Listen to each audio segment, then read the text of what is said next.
Hey everybody, this is Perch. Um, I don't believe that comic book fans are inherently going to gravitate toward male superheroes or female superheroes based on their gender. Meaning that, still to this day, a majority of comic buyers are boys and men, boys to men. That's a terrible band, but anyway, um, male, and the male comic book fan wants to read male, or wants to see male superheroes. I don't think that the gender of the superheroes matters too much. This, I think, many of you, by the way, may disagree, and that's totally fine. But I guess where I come from is the male comic reader and the female comic reader, and I actually think they wind up being more similar than people think. Want stories.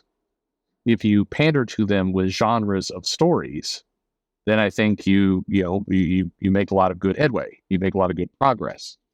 If you pander to them with, "Hey, look, you're a girl and the superhero is a girl," I think that does not work well, because quite frankly, I think that men and women are the same in one instance. They like they like good stories, whether they're horror stories because they like horror, Western stories because they like Western, or superhero, or whatever it happens to be. That's what they're going to go for. That's what they're going to be interested in.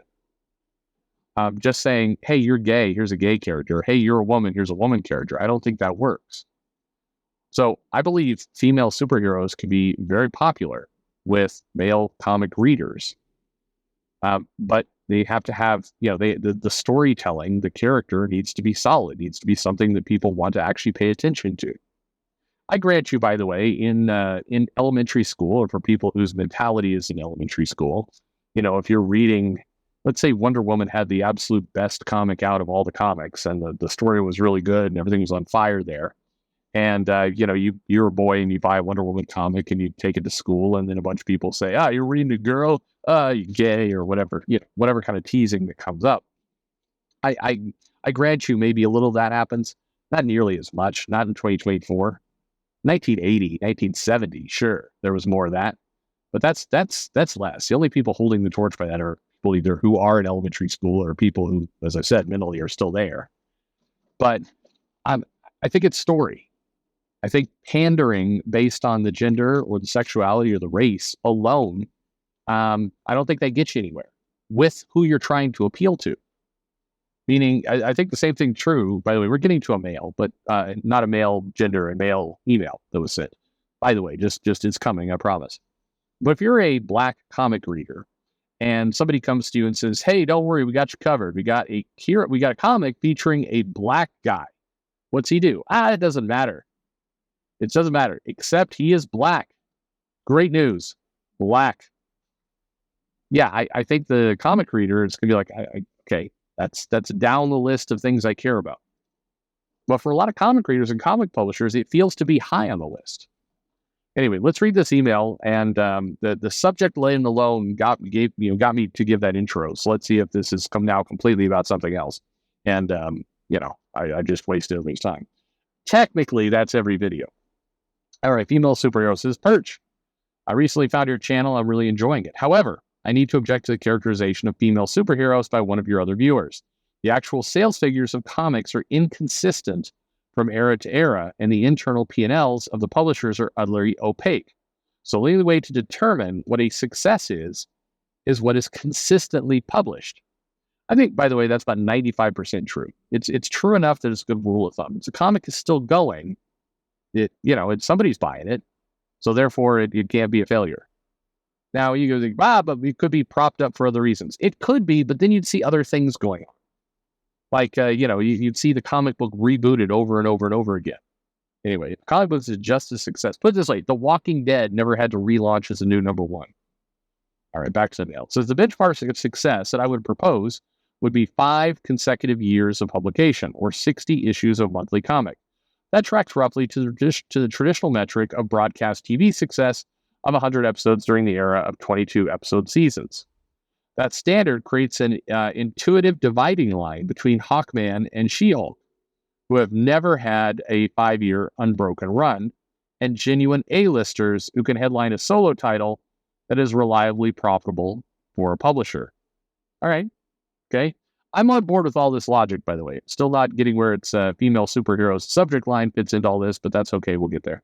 So by that standard, DC has 3 female A-listers in Wonder Woman, a solo lead since the Golden Age, Supergirl Volume 5 ran 57 issues after being let off by Jeff Loeb, and Catwoman with 2 runs meeting the criteria. I think Harley Quinn would as well, wouldn't it? They also have 2 A- listers in Black Canary and Oracle, who have met the criteria as a duo. Marvel has 1 in Spider-Girl, and derivatives have a dubious connection to A-list status. Why the DC audience is more open to female superheroes is an open question. All right, the mail just ends there, which feels slightly disappointing because I feel like there's a lot of things that are being picked up. So I'm going to tie the 2 things together because my entry, the thing I opened the video with that you sat through, I think it actually applies heavily here. Look, if you're doing a comic book and you have a genuinely interesting hero and you put good talent on it, you create, you have a good story and you make a run for it, I think it will last a long time. I think She-Hulk almost got there, right? It in Marvel, if you're talking about the John Byrne run, it did get relaunched. I think it got almost to 50. Look, I first of all, I like the logic of 5 years unbroken run because that indicates a few things. I understand the comic business is heavily reliant on variants and all kinds of things right now, but that basically says, hey, we've got a book, we believe in the premise, we believe in at least what's going on here with this story. And, we feel no reason to inject a gimmick into it. We feel no reason to relaunch it, rebrand it, do any of that because the book's just selling fine as is. Okay? I think that's reasonable. Furthermore, I think that, if the comic book has a female lead and the story is interesting, and Wonder Woman has had that run for a long time, so is Catwoman. Then again, it will work out just fine. Marvel took a long time to get to a female-led hero book. Miss Marvel, the Brian Wood version, probably got there, and again, that went on for quite a while. It got close to that amount. But Marvel's been much more, hesitant. I mean, and by the way, I'm talking this from an objective standpoint. You could look at the history of their titles. Marvel has published far fewer long female superhero runs. But, to the point, DC has a few more. I think you have Supergirl, you have Batgirl, which I'm almost positive in New 52 that had to have come close as well. DC's been more apt to experiment with this stuff and stick with it. You had Wonder Woman, of course. Harley Quinn is in there. I'm pretty sure that did go, but you have these runs that go for a long time. In Marvel, there's been fewer. Right now, you've got Miss Marvel that got interrupted. Basically, they broke the run.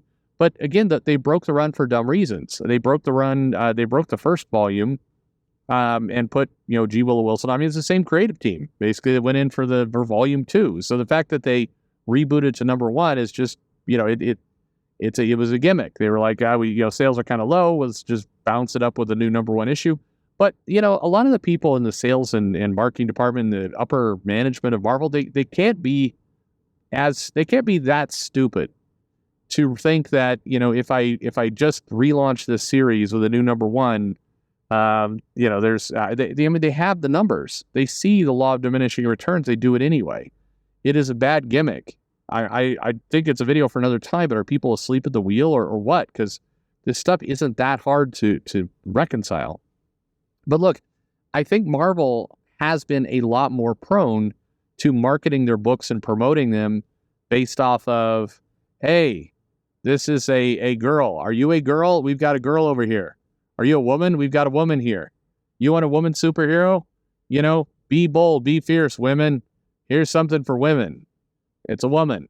And I mean, look, to kind of reinforce the letter writer's point and also mine, look at, the definition of quality, I do think, is not needing to do gimmicks to prop something up or not needing to cancel it and relaunch it or do any of that other stuff. If Steve Orlando on Scarlet Witch was a good combination, was leading to big sales, we wouldn't be going on volume 3 by Steve Orlando of Scarlet Witch in the last 12 months. And we are. I mean, literally, they did the full series, they did a mini series, and now they're doing a full series again with creator favorite Steve Orlando. I get how the book isn't selling, and you keep relaunching with Steve Orlando. Why are you doing this? But anyway, you look at Kelly Sue DeConnick's Captain Marvel run.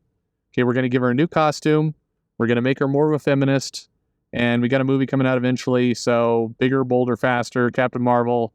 This is it. Let's go, Kelly Sue DeConnick. What's the comic about? Captain Marvel goes on. I remember vividly at, I think it was San Diego Comic-Con, and Kelly Sue was talking about kind of the pitch for the series. And she's like, Captain Marvel's going to go into space, and what she finds there will be a big adventure. Like, okay, but like, you got any more? Is there anything else that could be said about all this? I mean, is that it? Captain Marvel, as she will meet some friends along the way. Like, but what the fuck? The problem with a lot of the runs that come out now, and you can tell whether the title's going to be DOA or not by how it's how it's pitched. There is no pitch, and so yeah, it feels like a cheap attempt to pander to the race, gender, or sexuality of the main character to get other people of that race, gender, or sexuality to buy it. But I think the actual human beings, the customers, the fans of those races, genders, and sexualities actually want a story. I think they don't like to be pandered to with, hey, are you a black woman? Here's a title with a black woman. They need more than that. And they should expect more than that. They should demand more than that. They deserve more than that. Anyway, what do you think? Let me know your thoughts in the comments below. Like and subscribe, of course, as always. Thanks for listening.